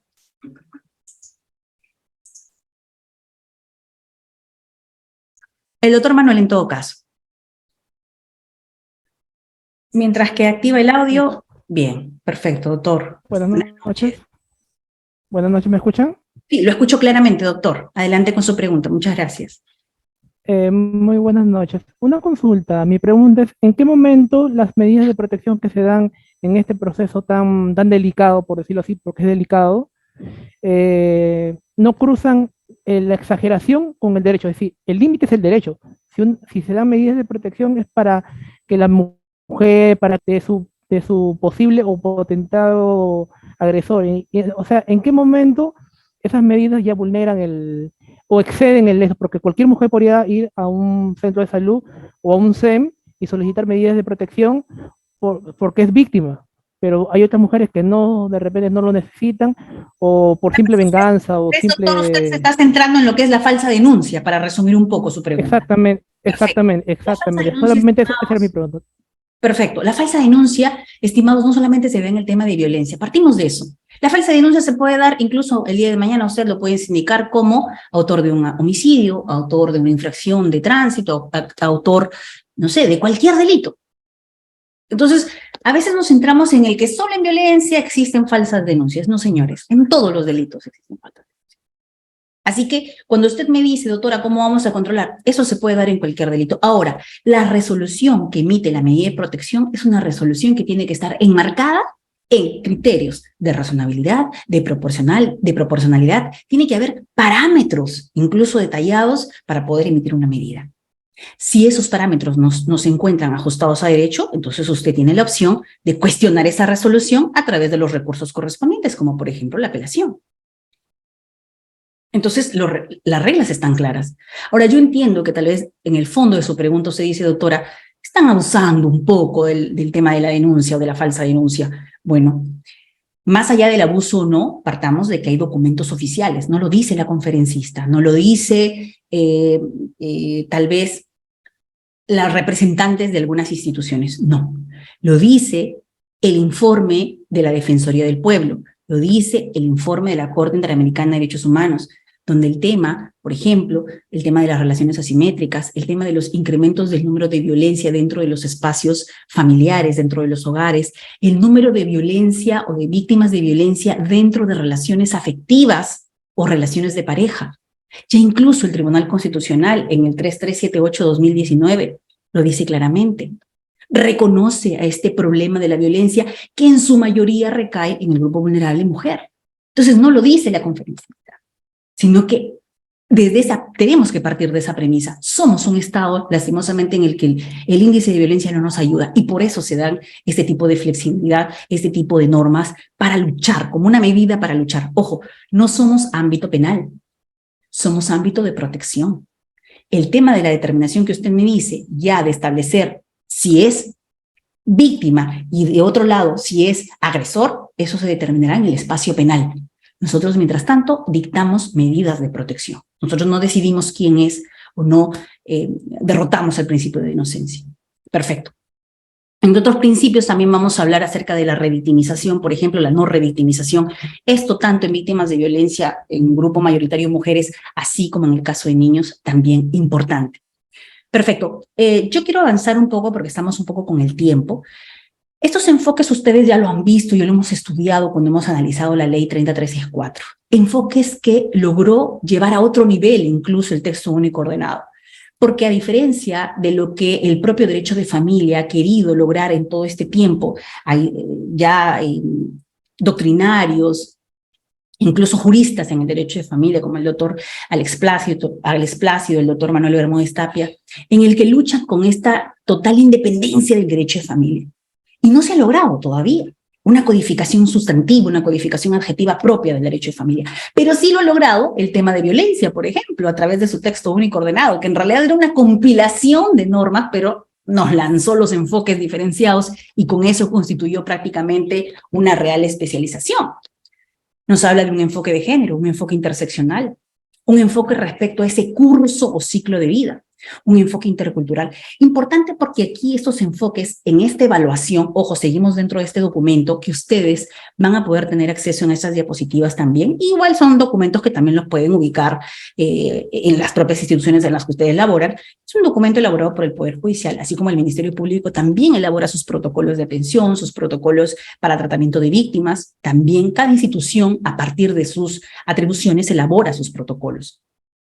Pero este documento trae estos o detalla qué es lo que en realidad significa utilizar estos enfoques para poder analizar casos en los que intervienen niños, niñas y adolescentes. Perfecto, vamos a avanzar. Y es que efectivamente existe una necesidad de un procedimiento diferenciado, un procedimiento que sea concreto, un procedimiento que cuando se trate de conflictos de niños, niñas y adolescentes, el juez debe adoptar todas las medidas que sean necesarias. Para esto, por ejemplo, en La Libertad se han dado muchos casos de jueces, incluso recientemente una resolución que un juez de familia, no un juez de violencia, dictó medidas de protección dentro de su resolución. Y ustedes dirán, doctora, ¿se puede? Claro que se puede. Dentro de un análisis convencional, señores, el juez de familia se convierte en un juez que puede flexibilizar normas, un juez que puede resolver incluso medidas de protección en un proceso ordinario, lo puede hacer, claro. Entonces, cuando a mí me quieren señalar de que el derecho a familia como que es una rama menor o como que es una rama más fácil, vaya por el lado del derecho a familia más sencillo, el derecho constitucional es más difícil. No. Porque el derecho de familia, usted para que analice fuerte estas categorías, sobre todo, por ejemplo, la categoría niño ni adolescente, tiene que revisarme marcos convencionales. Entonces, marcos constitucionales, claro. Entonces aquí usted tiene que tener un poco de especialidad de todo para poder resolver casos referidos a este grupo vulnerable. Entonces, el juez tiene que emitir todas las medidas que sean necesarias para garantizar el derecho de este niño al acceso a la justicia y a un debido proceso. Y que estos derechos sean efectivos, que sean garantizados a través de un proceso en el que prime este principio de no discriminación y este principio de igualdad como parte dentro de un proceso. Perfecto. Y miren, les hablé, esta parte es justamente cuando ya a nivel judicial, porque yo igual el día de hoy no íbamos a trabajar esa parte, pero ustedes saben que es para mí tal vez difícil separarlo del lado judicial, porque es la experiencia que nos ayuda a esto. Esto es lo importante de conversar también de marcos doctrinarios, pero también, señores, de verlos y compartir con ustedes lo que a nivel judicial, categorías que se tienen que incorporar cuando usted tiene un proceso de niño ni adolescente. Señores, se ha hablado mucho de la alienación parental y ahora incluso de la violencia vicaria también. Doctora, la violencia vicaria es un tipo de violencia, está en la 30364, ¿en qué artículo está? Y en la modificación del año pasado al reglamento del artículo 6 y 8, creo que se modificó en la tipología y en las modalidades de los tipos de violencia en específico, en la que se incorporó el acoso a través del proceso judicial. Doctora, ¿ahí se encuentra la violencia vicaria? ¿Es delito la violencia vicaria, doctora? ¿O está como la violencia económica que está dentro de ese marco, pero al final no viene a ser un tipo penal como tal? Señores, la violencia vicaria en realidad parte de un espacio convencional en el que puede ser una manifestación de una violencia en la que usted quiere hacerle un daño a la víctima a través de sus hijos. Esa es la violencia vicaria, que en realidad no necesita usted ponerle un rótulo como tal, porque si usted simplemente pretende hacer daño a una víctima y utiliza o instrumentaliza a los hijos para ello, eso ya de por sí puede utilizar la violencia física, puede utilizar la violencia económica, puede utilizar la violencia psicológica. Entonces no necesito que esté rotulada como tal. Claro que puede ser insertado. Y por otro lado, la alienación parental. Esto sobre todo, unos dicen, señores, eso no es un síndrome. Se cuestiona incluso si es un síndrome o no. Incluso conversando recientemente con otro maestro civilista, en este caso el doctor Leiser, que tenía sus dudas y decía, yo no sé por qué en el Perú seguimos hablando de alienación parental en realidad. Perdón, él decía, ¿por qué hablamos de interés superior del niño? Eso no existe para él, decía, eso no. Eso en Estados Unidos tiene otra forma de análisis. No hablemos de un interés superior del niño. Porque aquí, bajo el interés superior del niño, un día resuelve una cosa un juez y otro día resuelve el otro. Para él era lo más beneficioso para el niño, era el lugar de estar con uno de los progenitores que le podía asegurar un mejor desarrollo económico, recreativo, todo, en todos los aspectos. Algo que en el caso pero no funciona así, no es que quien te ofrece más. El interés superior del niño tiene otro análisis aquí. Perfecto. Pero en el tema de la alienación parental, ¿en realidad es un síndrome o no es un síndrome? El tema de la alienación parental es un tipo de violencia como tal, también está en el 3364 como tal. No está, miren ustedes, con ese rótulo, pero claro que usted lo puede insertar. ¿Cómo no va a ser esa obstrucción al régimen de visitas que puede hacer uno de los progenitores o esa constante influencia que puede tener en la psiquis incluso del niño, uno de los progenitores, generando ese no contacto o el querer no generar ese contacto con el otro progenitor? Claro que sí. Y eso lo ha entendido, por ejemplo, en esta última modificación que se ha dado a la tenencia compartida. Ahí dice incluso, se podrá dar una variación de la tenencia como tal cuando se pueda demostrar, a nivel probatorio obviamente, que uno de los progenitores estaría influyendo de forma negativa en el niño. Ahí está, alienación parental. Doctora, pero no le puso el rótulo. Pero no necesita, señores, poner el rótulo. En la modificación en estas nuevas reglas de la tenencia compartida, claramente está esa determinación. Si es que uno de los progenitores está influyendo de forma negativa respecto al concepto que tiene el niño de su otro progenitor, eso, claro que puede ser la base para generar esta modificación, para generar esta variación. Perfecto. Y acá se recuerdan que les dije qué pasa cuando uno de los padres tiene una pretensión, el otro tiene otra pretensión, y ninguna de las dos pretensiones va de acuerdo con lo que en realidad le beneficia al niño. Les dejo aquí un tip. Expediente 2914-2017, Corte Superior de Justicia de la Libertad. Esta es una resolución importante emitida por el doctor, uno de los que integraron en este caso, el doctor Félix Ramírez, conocido por muchos porque también él se inserta a nivel jurisprudencial en los temas de familia. Lo encuentran también en algunas plataformas jurídicas como la ley y el EP, en el que está la resolución anexa. Igual yo le he puesto, doctores, para todos los que quieran acceder a este material que ha sido preparado con mucho cariño, en la parte final el link para que ustedes puedan acceder a la completa resolución. Expediente 2914, respecto a una filiación socioafectiva. ¿A qué se refiere? Abogado del niño. Ustedes dirán, doctora, ¿y eso es algo nuevo? No, señores, esto no es algo nuevo. La defensa del niño como tal, como parte del proceso, es un reconocimiento de sus derechos dentro del proceso. Y que si ninguno de los padres estaría ante pretensiones que en realidad puedan ser las más favorables para él, entonces corresponde que un abogado de oficio pueda interponer la acción como corresponda, como en este caso, que no voy a entrar a detallar porque ya no nos va a lograr el tiempo, nos faltan pocos minutos. Quiero todos los casos, poderlos al menos mencionar. Pero este caso de la filiación socioafectiva, en resumen, se refería a que un padre había pedido la impugnación de paternidad como tal, pero lastimosamente había una prueba de ADN respecto a otro progenitor y resultaba que él no era el padre biológico. Entonces, el niño generaba este reconocimiento de padre con el padre no biológico. y él, al final, no había dentro de este proceso, lo que era más favorable para él es que se genere una afiliación socioafectiva respecto al padre no biológico. Porque no es simplemente, ya, como no es, y va a primar en este tema el tema de la identidad, entonces no es su padre biológico y ¡pum!, cerró el caso. No, señores, ¿y qué pasa con ese niño que creció y que tiene esta filiación socioafectiva? Incluso tenía esta filiación socioafectiva tanto con el padre como la abuela del padre no biológico. Entonces tenía que, de alguna manera, el órgano jurisdiccional pronunciarse sobre eso.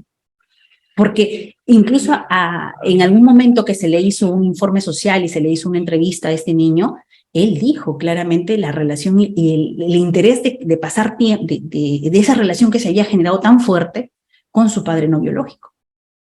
Importante caso para un análisis mucho más profundo, pero hoy no nos va a dar el tiempo. Ya les he hablado de la responsabilidad parental, en el caso de que de manera inicial los responsables respecto de los niños son los progenitores. Cuando los progenitores no se hacen cargo de esos deberes de cuidado, el Estado asume esa responsabilidad dentro de una redefinición, dentro de un concepto mucho más amplio de la responsabilidad parental. Para eso ustedes pueden analizar el caso Hellman versus Uruguay, el caso Fornerón, hijas versus Argentina, el caso Atala Rifo, hijas versus Chile. Perfecto. Miren, un casito sencillo también. En autorización de viaje de menor. ¿Cómo veo aquí cómo esa atención que yo les estoy hablando? Atención diferenciada. ¿Por qué? Miren, usted, cuando me dicen, doctora, pero es que en la entrevista el niño dice que sí se quiere ir de viaje con su papá, o sí se quiere ir de viaje con su mamá al extranjero. Obviamente en esta autorización es porque uno de ellos se niega, ¿no?, a darle la autorización. Simplemente con lo que dice el niño es suficiente. Entonces, ¿para qué hacemos proceso judicial? Entonces, simplemente usted anexe su grabación de video a su solicitud. Aquí está el niño diciendo que él quiere. Suficiente. ¿Para qué hacemos? Gastamos en juez, ¿para qué el proceso? Entonces, la casación 2365 del 2017 Cusco, igual, señores, los que acceden a las diapositivas el día de hoy, los que se matriculan en este curso y acceden a este material, hacen clic en la parte final, ahí está la resolución completa. Autorización de viaje, donde la sala dice claramente, señores, la obligación de oír al niño no debe ser confundida con la de aceptar su deseo. Miren qué importante. Clarísimo aquí. Entonces yo sí garantizo el derecho a ser oído del niño, claro. No es lo mismo de aceptar su deseo. ¿Por qué? Porque en este caso, Cusco, importante caso, aquí el niño decía que él no quería prácticamente hacer ese viaje, pero en realidad era lo más beneficioso para él. Porque esta señora, bueno, no voy a contar el caso completo en este caso, pero era una señora argentina que había venido solamente a conocer, que se enamoran por redes sociales, se enamoró de un peruano cusqueño y dejó todo en Argentina y se vino a Perú a conocer a este chico cusqueño. Tuvieron una relación muy fuerte al comienzo de ellos, tuvieron producto de eso un niño. Pero luego nuestro peruano del Cusco específicamente, tenía un trabajo que era a nivel nacional, es decir, vendía algunos productos naturales y estaba constantemente viajando y decidió terminar la relación. Entonces, esta mujer argentina se había quedado aquí, ella hacía pan doméstico para agenciarse, ella tenía una profesión en Argentina, tenía su familia en Argentina, nunca se generaron lazos con la familia paterna de esta persona cusqueña. Entonces, ella lo que necesitaba para poder ofrecerle a su hijo un mejor desarrollo era que se dé esa autorización de viaje a Argentina, porque en Argentina incluso esto era una autorización de viaje no de un corto tiempo, sino de un largo plazo, para terminar de constituirse allá, para tener acceso a un mejor trabajo, para tener acceso a una mejor educación por parte de su hijo, porque aquí en Cusco con la venta del pan no le daba para poder darle una mejor vida a ella, ya que incluso el papá a veces le enviaba, a veces no, ella no lo había denunciado por alimentos, etc. Entonces, en este análisis que se llegó hasta casación, se señaló eso. El hecho de que, si bien es menester precisar que el derecho a ser oído no se satisface únicamente con la sola necesidad de escuchar al niño en asuntos de su entorno personal que pudieran eventualmente afectar su propio derecho, sino que este principio encuentra su importancia y su trascendencia en la necesidad que el niño exprese su opinión de manera libre y sin ningún tipo de presión, ni ningún tipo de influencia. Perfecto, pero eso aquí hace la diferenciación. El derecho a ser oído no debe ser confundido con el deseo un deseo que tal vez no tiene sustento en qué es lo que va a resultar ser de mejoría para este niño. Perfecto.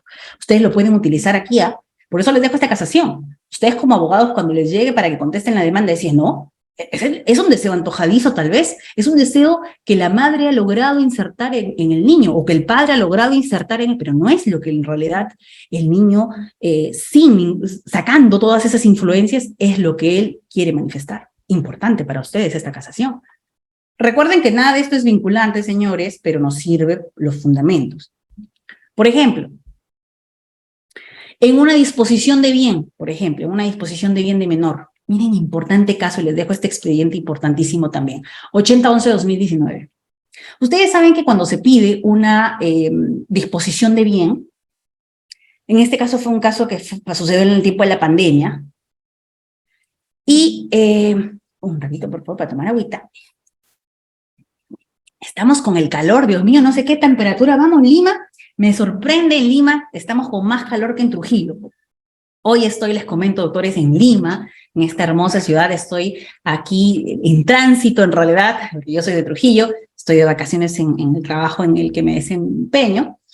Y siento que aquí la temperatura está terrible, mucho más que en Trujillo. Bien, señores, cuando usted pide la disposición del bien de menor de edad, miren este caso tan importante donde se habla acerca de la supervisión y el control judicial que se hace en ejecución de sentencia, porque muchas veces dicen, bueno, yo ya tengo la sentencia de la ejecución y simple.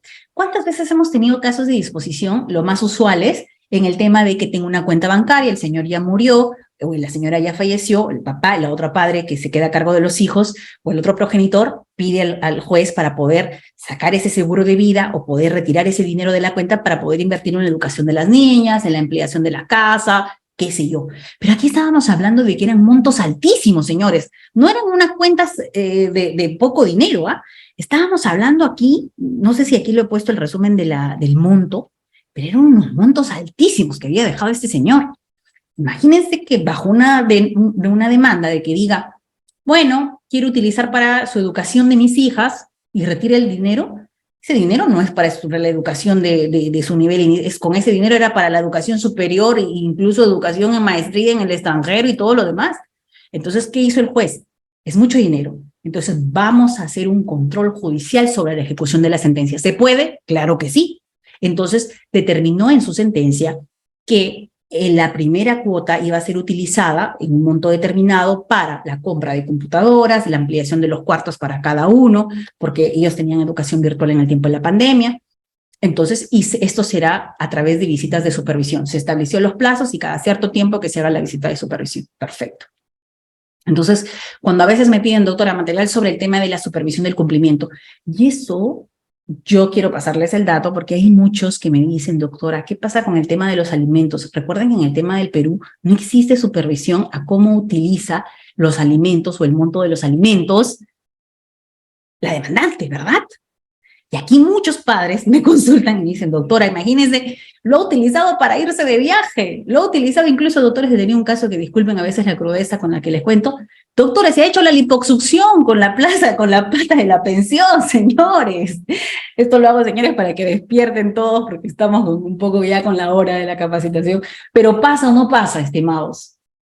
¿Pasa o no pasa? Y exigimos que en el tema peruano se dé un control del monto, porque al final incluso puede ser mal utilizado. Claro que sí, puede ser mal utilizado, porque es el abono en una cuenta corriente que no hay una supervisión del cumplimiento. Señores, pero ¿por qué no utilizan el control judicial sobre la ejecución de la sentencia? Ustedes como abogados nos quejamos, pero señores, en sus manos está. Introduzcan, el juez tiene la obligación de hacer el control. Exíjanle ustedes que ellos hagan el control. Señora, me van a decir, doctora, pero por favor, imagínense, no me saca mi sentencia desde 7 años que estoy luchando con mi proceso de alimentos, usted me está pidiendo que el control. Señores, una cosa es la carga procesal y otra cosa son las herramientas que ustedes pueden utilizar. Usted presione, usted ingrese, pida que se haga el control. Indistintamente dirá, no, que la carga, señor, eso solucionalo con lo de EGMA o eso solucionalo con su órgano de control o con la junta, no sé. Lastimosamente así es. Es una realidad que la carga es terrible, pero también es una realidad que si usted no hace este control y al menos le notifican a la otra parte ya dice, oye, ya se está poniendo las pilas, sí me está verificando redes sociales. Yo he tenido, lo que hacen es, porque ustedes saben que el Tribunal Constitucional incluso ya permite todo lo que es WhatsApp, redes sociales, todas esas capturas que incluso usted lo puede llevar al notario. Este es mi teléfono, este es el WhatsApp de mi teléfono que me envió este señor maltratándome o lo que fuese, voy al notario, verifique el número de salida, y esto lo anexa usted a su proceso. Doctora, ¿tiene validez? Claro que sí tiene validez. Pero vaya usted previamente, no en el caso de violencia, porque para violencia yo cuando me lo muestran con eso es más que suficiente, eso y otros actos más. Pero si usted le quiere dar la formalidad completa, se va al notario, lleva su celular, verifica el número de usuario, le hacen un documentito, le valida lo que usted está diciendo, claro. Suficiente con eso y aquí no estoy en medio probatorio. Perfecto. Entonces ya saben, en disposición el tema de control sobre la ejecución de la sentencia.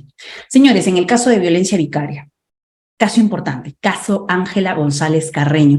¿Es un caso español? Sí, es un caso que se dio en el año 2014, si más no recuerdo, y es algo que nos obliga incluso a nosotros, en el caso peruano, cuando vamos a resolver casos de tenencia, se le exige de que analicen este caso. Resumen chiquitito. Durante varios años la señora González Carreño presentó varias denuncias contra el denunciado y decía al sistema jurídico español, por favor, no le den un régimen de visitas con externamiento, porque él ya me amenazó y me dijo, yo te voy a quitar lo que tú más quieres, que son tus hijas.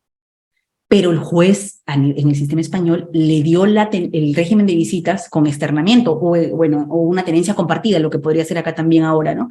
Entonces, ella decía no y planteaba recursos y recursos y recursos. Y el 24 de abril de 2003, tras una audiencia judicial sobre ese asunto, justamente, el esposo de la señora González Carreño se acercó a ella y le dijo que le iba a quitar lo que más le importaba, según figura en los documentos del caso examinados por el Comité La CEDAW. Más tarde, ese mismo día, la policía encontró los cuerpos sin vida de las niñas y del padre. Es decir, el padre cumplió con lo que le dijo, le quitó lo que más quería y aparte él se suicidó. Entonces, ese caso, importante para la justicia peruana y importante que usted le anexe cuando usted va a contestar una demanda en el tema de tenencia. Va a decir, señora, por si acaso, miren lo que puede pasar si usted no toma en consideración eso. Fundamento para una tenencia exclusiva, claro, pero ojo, a partir de ahora la tenencia exclusiva es una excepcionalidad, señores. Pero yo les doy argumentos. Ya ustedes tendrán que ver el caso en concreto. Yo no podría entrar a resolver casos, imagínense, menos en 2 horas. Son casos que se analizan, pero aquí ustedes tienen las herramientas para que ustedes puedan agregar según la parte que usted va a defender. Perfecto. Y vamos a finalizar con los plenos, protocolos y directivas. Claro, en el caso de niño y adolescente también tenemos presente plenos, protocolos y directivas. Para cada caso, señores, que yo vengo a compartir con ustedes, la poca experiencia tal vez que tengo en este espacio de familia, siempre hago esa subdivisión. Los plenos son importantes. Muchos me cuestionan, me dicen, doctora, pero eso no es vinculante. No es vinculante, señores, pero es importante que usted conozca en el espacio y escenario donde usted litiga. Si usted no sabe cómo están resolviendo ellos, entonces usted no va a generar una nueva estrategia de otra corte, porque aquí usted tiene que saber cómo están resolviendo. Doctora, pero cambia mucho a los jueces. Claro, los cambian mucho, pero de todas maneras usted ya tiene un pleno, tiene una base más o menos cuál es la línea, ¿no? Mayoritaria o minoritaria. Perfecto. Obligatoria lectura. Pleno Jurisdiccional Nacional de Familia, que se ha dado en el año 2021. Este pleno del 2021, por ejemplo, precisa en el tema, ya potenciado el tema de niño, niña, adolescente, temas, por ejemplo, el tema de la tenencia, lo inserta, dice, señores, en la consulta de los procesos de divorcio, tiene, o dice, implica que el órgano superior, cuando haga un análisis de esa pretensión, tenga que solamente referirse al tema del divorcio, o también en la consulta podría el superior analizar temas respecto a la tenencia o alguna pretensión conexa. La respuesta mayoritaria fue, oiga señor, pero si ya usted en la sala lo está revisando, revíseme todo. Claro que en familia se puede, porque si usted está bajo los cánones civilistas, solamente lo que le corresponde, ¿verdad? Pero en el caso de familia, en esa amplitud, el pleno por mayoría dijo, la instancia superior debe ejercer control sobre todas las pretensiones conexas a la pretensión del divorcio. Perfecto. Así como otras preguntas que se hicieron en este pleno, en el que yo también les dejo aquí en la parte final el link de este pleno para que ustedes puedan acceder y tener este resumen de los plenos. Aquí tengo otro, miren, el pleno que se dio el año pasado, en el 2022. Tengo el del 2021 y tengo el del 2022. Acá también están las respuestas a esas preguntas. Cuando a veces me dicen, doctora, quiero tema de tesis, porque estoy justamente haciendo la maestría, estoy en el doctorado y me están pidiendo tema de tesis de familia. Yo sé que a usted le gusta derecho de familia, páseme algunas preguntitas más o menos. Señores, los plenos son las preguntas que nos hacemos los jueces. Y si usted puede investigar sobre eso, perfecto. Y usted me dirá, doctora, pero si ya lo resolvieron los jueces. No lo han resuelto. ¿Saben por qué? Porque son posiciones en mayoría y en minoría. Y en una tesis usted puede, a partir de esa realidad problemática en la que usted, como observador de esa realidad, puede identificar un problema en específico y puede sustentar tal vez la posición mayoritaria o fundamentar la situación minoritaria. Entonces, claro que sí puede hacer una tesis sobre estas preguntas. Importante. Sobre todo en el Pleno Jurisdiccional Nacional de Familia del año pasado, del noviembre del 2022, importante temática de niño, niña, adolescente. Sobre todo aquí, señores, empieza a insertarse el enfoque de género en casos incluso lidiando civil-familia, se inserta la perspectiva de género y eso se visibiliza en estos plenos. Así que yo les estoy dejando aquí, en la parte inferior nuevamente, clic, usted pincha aquí en la parte inferior y va a tener incluso en amplitud la posición mayoritaria, la posición minoritaria de estos plenos. Perfecto. Y también tengo un plenito, que siempre les converso a ustedes de violencia, el último, el año pasado nos hemos quedado a la espera del pleno de violencia, espero que este año inicio se dé.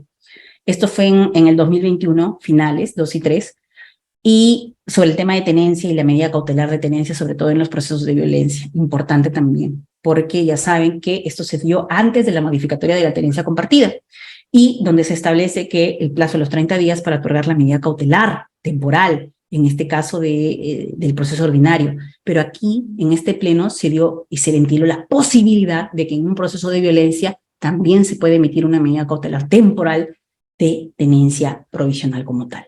Bien, doctores, hemos llegado al final de la clase. Agradecerles por esta conexión. De verdad, yo agradecida siempre con el trabajo serio que viene haciendo esta institución, Udiápolis. Ya tenemos varios años trabajando con ellos, así que yo agradecida, señores, con su conexión. No se olviden, por favor, seguirme en mis redes sociales. Me encuentran como Tania Bocanegra Risco. Ahí les invito, por favor, a que me den un like, me apoyen en la difusión de los eventos que venimos realizando con Udiápolis y también con instituciones públicas sobre esta capacitación tan importante referidos a temas de familia. Muchas gracias. Muy buenas noches, señores. Excelente fin de semana.